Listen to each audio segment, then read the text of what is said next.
नमस्कार, स्टुडंट अकॅडमीमध्ये आपलं स्वागत आहे। जर तुम्ही फायनान्स घेतात कोणत्या कंपनीकडून किंवा कोणाकडून पण, तर हा व्हिडिओ तुम्ही अवश्य पहा। म्हणजे आपण फायनान्स घेतल्यावर किती टक्के इंटरेस्ट भरत आहोत त्याच्यासाठी हा व्हिडिओ तुम्ही आवर्जून पाहायला पाहिजे।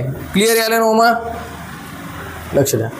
तर समजा फायनान्स घेतात, तर पहा, जर समजा तुम्ही 10,000चे फायनान्स घेतात, किती हजारचे फायनान्स घेतात? 10,000चे।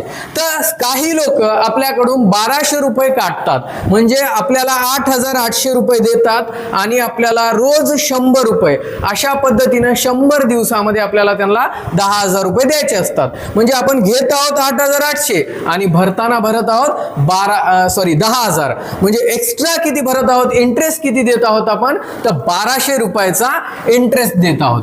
तर आपण किती टक्के इंटरेस्ट देत आहोत, तर याचा विचार करण्यासाठी आपण ही ट्रिक वापरू शकता। पहा, आपण किती रुपये देत आहोत एक्स्ट्राचे? 1200 रुपये। म्हणजे इंटरेस्ट इन 100 डेज किती आहे? पर्सेंटेज इंटरेस्ट इन 100 डेज 1200 रुपये देत आहोत। आपण घेतले किती होते?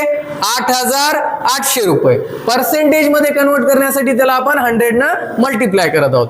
जेव्हा तुम्ही याला सॉल्व करता 13.63% आपण इंटरेस्ट देत आहोत 100 दिवसामध्ये।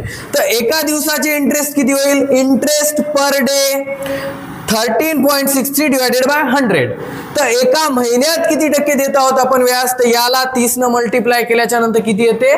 4.089%। म्हणजे आपण फायनान्स घेतल्याच्या नंतर 3% व्याज भरत नाही, तर 4.089% न आपण व्याज भरत आहोत। म्हणजे महिन्याला आपलं एवढं व्याज येत आहे। म्हणजे आपण 1200 रुपये एक्स्ट्रा भरत आहोत, 8,800 घेतल्याच्या नंतर 10,000 भरत आहोत आपण 100 दिवसामध्ये। तर एका महिन्यामध्ये आपलं इंटरेस्ट किती चाललंय? 4.089%। तर धन्यवाद।